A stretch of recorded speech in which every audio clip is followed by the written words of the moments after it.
ಏನಂತೀರಿ?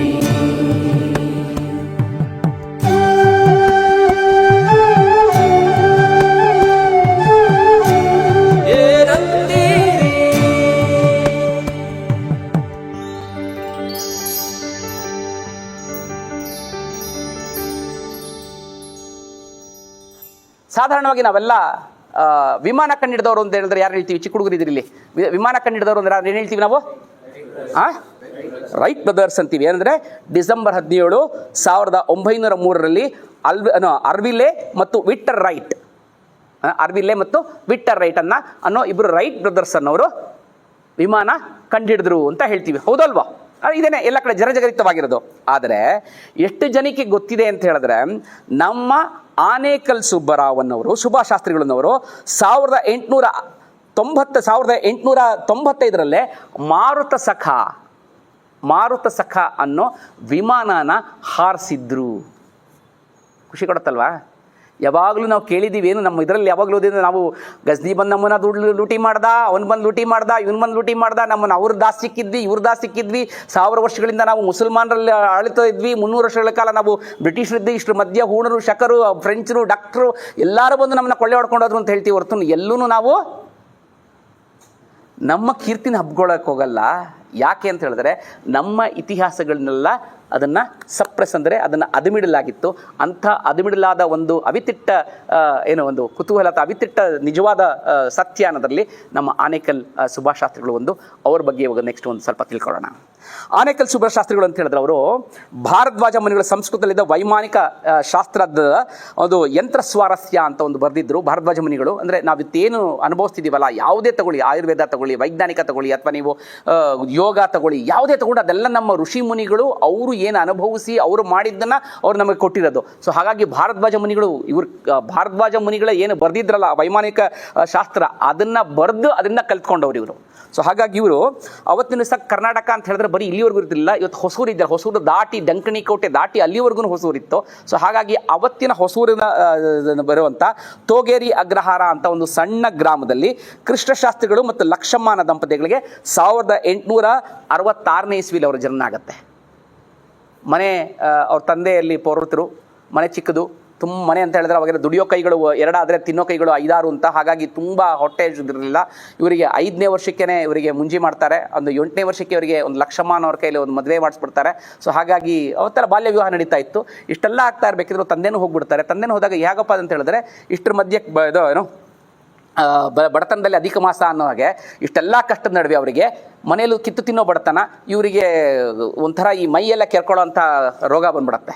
ಅಂದರೆ ಅವ್ರಿಗೂ ಮೈಯೆಲ್ಲ ಗಾಯಗಳಾಗ್ಬಿಟ್ಟು ಏನು ಮಾಡೋದು ಅಂತೆಲ್ಲ ನೋಡಿ ಕೊನೆಗೆ ಇವ್ರಿಗೆ ಏನೂ ಮಾಡೋಕ್ಕಾಗೋದಿಲ್ಲ ಅಂತ, ಯಾವುದೂ ಬೇಡ ಅಂತ ಜೀವನದ ಜಿಗುಪ್ಸೆ ಎಲ್ಲರೂ ಆಡ್ಕೊಳ್ಳೋಕೆ ಶುರು ಮಾಡ್ತಾರೆ ಅಂತ ಹೇಳಿದಾಗ ಜಿಗುಪ್ಸೆ ಅಂದ್ಬಿಟ್ಟು ಏನು ಮಾಡ್ತಾರೆ ಅದರಿಂದ ಊರು ಬಿಟ್ಬಿಟ್ಟು ಬಂದುಬಿಡ್ತಾರೆ. ಎಲ್ಲಿಂದ ಹೊಸೂರು ಕಡೆಯಿಂದ ಹೀಗೆ ಊರು ಬಿಟ್ಬಿಟ್ಟು ಬಂದು ಹೋಗಿ ಕೊನೆಗೆ ಕೋಲಾರದಲ್ಲಿ ಹೋಗಿ ಆವನಿ ಅನ್ನೋ ಜಾಗದಲ್ಲಿ ಹೋಗಿ ಸೇರಿಕೊಳ್ತಾರೆ.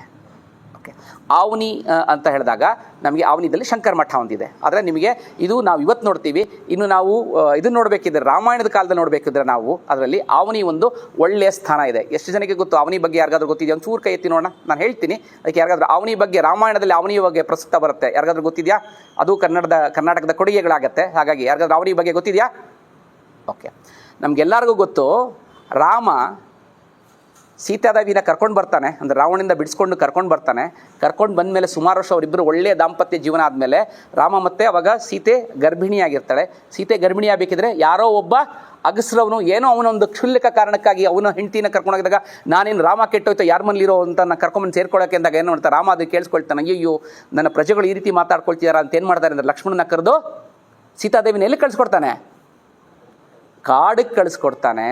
ಆ ರೀತಿ ಕಾಡು ಕಳಿಸ್ಕೊಟ್ಟಿದ್ರೆ ಸೀತಾದೇವಿ ಒಂದು ಸತಿ ಅದರಲ್ಲಿರ್ತಾಳೆ, ಅವಳು ಏನೋ ವನವಾಸದಲ್ಲಿರಬೇಕಿದ್ರೆ ಅಲ್ಲಿ ವಾಲ್ಮೀಕಿ ಆಶ್ರಮದ ಇರ್ತಾಳೆ. ಅವಳು ಹೇಳಿರ್ತಾರೆ, ಬಸ್ರಿ ಏನಪ್ಪ ಆಸೆ ನಿಂದ ಏನಂದರೆ, ಬಸ್ರಿ ಬೈಕ್ ಏನಂದರೆ ನಾನು ವಾಲ್ಮೀಕಿ ಆಶ್ರಮಕ್ಕೆ ಹೋಗಬೇಕು ಅಂತ ಹೇಳಿರ್ತಾಳೆ. ಅದೇ ಆಸೆ ಅಂತ ಹೇಳ್ಬಿಟ್ಟು ಏನು ಮಾಡ್ತಾನೆ, ಸೀದಾ ಕರ್ಕೊಂಡೋಗಿ ವಾಲ್ಮೀಕಿ ಆಶ್ರಮಕ್ಕೆ ಕರ್ಕೊಂಡೋಗಿ ಬಿಟ್ಬಿಡ್ತಾನೆ. ಹೇಳದಲ್ಲ, ರಾತ್ರಿ ಮಧ್ಯರಾತ್ರಿಯಲ್ಲಿ ರಾಮ ಮಾತಾಡೋದಲ್ಲ, ಸೀದಾ ಲಕ್ಷ್ಮಣನ ಕಳಿಸ್ತಾರೆ. ಲಕ್ಷ್ಮಣ ಹೋಗಿ ಬಿಟ್ಬಿಟ್ಟು ಬರ್ತಾನೆ. ಹಾಗೆ ಲಕ್ಷ್ಮಣ ಬಿಟ್ಟು ಬಂದಂಥ ವಾಲ್ಮೀಕಿ ಆಶ್ರಮ ಇದ್ದಿದ್ದು ಆವನಿ. ಇವತ್ತು ಅಲ್ಲಿ ಸೀತಾ ಬೆಟ್ಟ ಅಂತ ಇದೆ. ಇವತ್ತು ಅವನಿ ಶಂಕರ ಮಠ ಇದೆ. ಅವನಿಗೆ ಹೋದರೆ ಶಂಕರ ಮಠ ಇದೆ. ಶಂಕರ ಮಠ ಪಕ್ಕದಲ್ಲಿ ಸೀತಾ ಬೆಟ್ಟ ಅಂತಿದೆ. ಸೀತಾ ಬೆಟ್ಟದ ಮೇಲೆ ಹೋದರೆ ಅಲ್ಲಿ ಸೀತಾ ಗುಹೆ ಅಂತ, ಸೀತೆ ವಾಸ ಮಾಡ್ತಿದ್ದೆ, ಅದರ ಪಕ್ಕದಲ್ಲಿ ವಾಲ್ಮೀಕಿಯರ ಗುಹೆ ಅಂತನಿದೆ. ಸೊ ಇವತ್ತಿಗೂ ನೋಡ್ಕೊಂಬರಬಹುದು.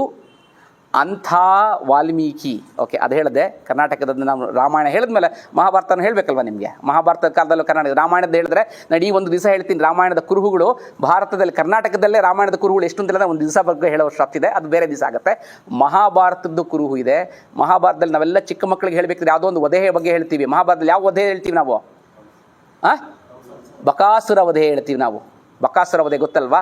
ಆ ಬಕಾಸುರ ವಧೆ ಆಗಿದ್ದು ಪ್ರದೇಶ ಯಾರಿಗಾದ್ರೂ ಗೊತ್ತಿದೆಯಾ? ಕೈವಾರ ಕೇಳಿದೀವಲ್ಲ ನಾವು. ಕೈವಾರ ಏನಂತ ಯಾತಕ್ಕೆ ಫೇಮಸ್ ಇದೆ? ಕೈವಾರ ತಾತಯ್ಯ ಅಂತ ಹೇಳಿದ್ವಿ. ಕಾಲಜ್ಞಾನಿ ಕೈವಾರ ತಾತಯ್ಯ ಅವರು ಇದ್ದಾರೆ. ಇವತ್ತಲ್ಲಿ MS ರಾಮಯ್ಯ ಅವರು ಫೌಂಡೇಶನ್ ದೊಡ್ಡದಾಗಿ ಮಾಡಿದ್ದಾರೆ. ಕೈವಾರ ತಾತಯ್ಯ ಅವರು ಇದ್ದಾರೆ. ಆ ಕೈವಾರದ ತಾತಯ್ಯನ ಏನು ಇದಿದೆಯಲ್ಲ, ಆಶ್ರಮ ಇದೆಯಲ್ಲ, ಅದಕ್ಕೆ ಸ್ವಲ್ಪ ಮುಂದ್ಗಡೆ ಒಂದು ದೊಡ್ಡದಾದ ಒಂದು ಬೆಟ್ಟ ಇದೆ.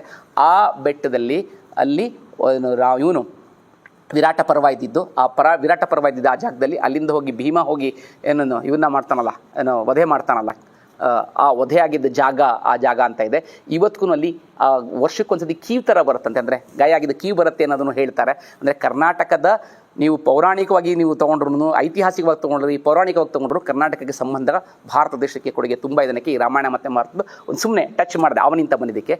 ಇಂಥ ಅವನಿ ಜಾಗದಲ್ಲಿ ಆನೇಕಲ್ ಶುಭಶಾಸ್ತ್ರಿಗಳು ಹೋಗ್ತಾ ಇರಬೇಕಿದ್ರೆ, ಜೀವ ಅಲ್ದಾಡ್ತಾ ಇರಬೇಕಿದ್ರೆ, ಅವ್ರಿಗೊಬ್ಬರು ಕಾಲಜ್ಞಾನಿಗಳು, ಒಬ್ಬರು ಯಾರೋ ಒಬ್ಬರು ತುಂಬ ಜ್ಞಾನಿಗಳು ಪರಿಚಯ ಆಗ್ತಾರೆ. ಪರಿಚಯ ಆದಮೇಲೆ ಅವ್ರೇನು ಮಾಡ್ತಾರೆ, ಯಾತಕ್ಕೆ ಈಗ ಅಲ್ದಾಡ್ತಾ ಇದೆ ಅಂತ ಹೇಳಿದ್ರೆ ಈ ಥರ ಹೇಳ್ತಾರೆ, ನನಗೆ ಮೈಕೈ ಎಲ್ಲ ಬಂದುಬಿಟ್ಟಿದೆ, ನನಗೇನು ಮಾಡೋಕ್ಕಾಗ್ತಿಲ್ಲ, ವಿದ್ಯೆ ಇಲ್ಲ, ಏನೂ ಇಲ್ಲ ನನಗೆ ಅಂತ ಹೇಳಿದಾಗ ಅವ್ರೇನು ಮಾಡ್ತಾರೆ ಅಂದರೆ, ನಾವು ಹೇಳ್ತೀವಲ್ಲ ಹಿಂದಿನ ಕಾಲದಲ್ಲಿ ಪಿಕ್ಚರ್ಗಳೆಲ್ಲ ನೋಡಿರ್ತೀವಲ್ಲ ನಾವು, ಸುಮ್ಮನೆ ಋಷಿಗಳು ಮುನಿಗಳು ಆಶೀರ್ವಾದ ಮಾಡಿಬಿಟ್ರೆ ಅವ್ರದ್ದೆಲ್ಲ ಕಾಯಿಲೆಗಳೆಲ್ಲ ವಾಸಿ ಆಗಿಬಿಡುತ್ತೆ, ಅವರಿಗೆಲ್ಲ ವಿದ್ಯೆ ಬಂದುಬಿಡುತ್ತೆ ಅಂತ ಹೇಳ್ತೀವಲ್ಲ. ಕಾಳಿದಾಸರಿಗೆ ಬರೀ ಇವಳು ಏನೋ ಕಾಳಿ ಆಶೀರ್ವಾದ ಮಾಡಿದ್ದಕ್ಕೆ ವಿದ್ಯೆ ಇಲ್ಲದೆ ಇದ್ದೋನೇ ವಿದ್ಯಾಬುದ್ಧಿವಂತ ಆಗೋಗ್ಬಿಟ್ನಲ್ಲ, ನಾಲಿಗೆ ಮೇಲೆ ಓಂ ಅಂತ ಬರ್ತದೆ. ಅದೇ ರೀತಿ ಇವ್ರು ಏನು ಮಾಡ್ತಾರೆ ಅಂತ ಹೇಳಿದ್ರೆ ಆಶೀರ್ವಾದ ಮಾಡ್ತಾರೆ. ಅವರ ಆಶೀರ್ವಾದ ಫಲವಾಗಿ ಅವ್ರಿಗೇನು ಋಣ ಅಂದರೆ ಎಲ್ಲ ಇದು ಬರ್ತಿರತ್ತಲ್ಲ, ಕೀವು ಅದೆಲ್ಲ ಬರ್ತದೆ, ಅದೆಲ್ಲ ವಾಸಿ ಆಗುತ್ತೆ. ವಾಸಿ ಆಗೋದಲ್ದಲ್ಲೇ ಅಲ್ಲಿವರೆಗೂ ಅವ್ರು ಏನು ಓದೇ ಇರಲ್ವಲ್ಲ, ಓದೇ ಇಲ್ದಿರೋರಿಗೆ ಬುದ್ಧಿಶಕ್ತಿ ಬಂದ್ಬಿಡುತ್ತೆ. ಎಷ್ಟು ಬುದ್ಧಿಶಕ್ತಿ ಬರುತ್ತೆ ಅಂತ ಹೇಳಿದ್ರೆ ಭೌತಶಾಸ್ತ್ರದ ಬಗ್ಗೆ ಒಳ್ಳೆಯ ವಿಜ್ಞಾನಿಗಳಾಗ್ತಾರೆ. ಒಳ್ಳೆಯ ಸಂಸ್ಕೃತ, ಒಳ್ಳೆಯ ಕನ್ನಡ ಎಲ್ಲ ತಿಳ್ಕೊಳ್ಳೋವಂಥದ್ದು, ಅಂದರೆ ಒಳ್ಳೆಯದಿಂದ ಶುರು ಆಗ್ತಾರೆ. ಸೊ ಹಾಗಾಗಿ ಅಂಥದನ್ನು ತಗೊಂಡವರು ಬಂದ್ಬಿಟ್ಟು ಪಂಚಭೂತಗಳ ಬಗ್ಗೆ ವೇದ ವಿಜ್ಞಾನ ಮತ್ತು ಪಂಚವಿಜ್ಞಾನಗಳ ಜ್ಞಾನಗಳನ್ನು ಅವರಿಗೆ ಋಷಿಗಳು ಅವರಿಗೆ ಆಶೀರ್ವಾದ ಮಾಡ್ತಾರೆ.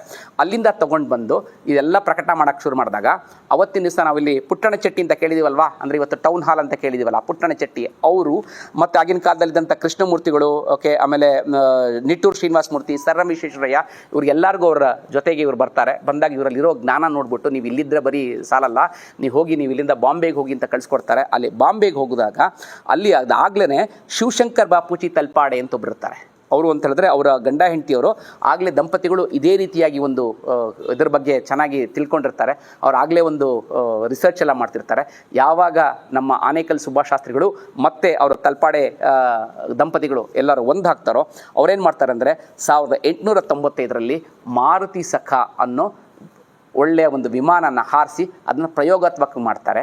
ಅದಾದಮೇಲೆ 1903ರಲ್ಲಿ ರೈಟ್ ಬ್ರದರ್ಸ್ ಬರೋದು. ಆದರೆ ಬ್ರಿಟಿಷರು ಏನು ಮಾಡ್ತಾರೆ, ನಾವು ಯಾವುದೇ ಮಾಡಿದ್ದನ್ನು ಅವರು ಓಡಾಡಲ್ಲ. ಸೊ ಹಾಗಾಗಿ ಬ್ರಿಟಿಷ್ ಅದನ್ನು ತಗ್ ಮಾಡ್ತಾರೆ.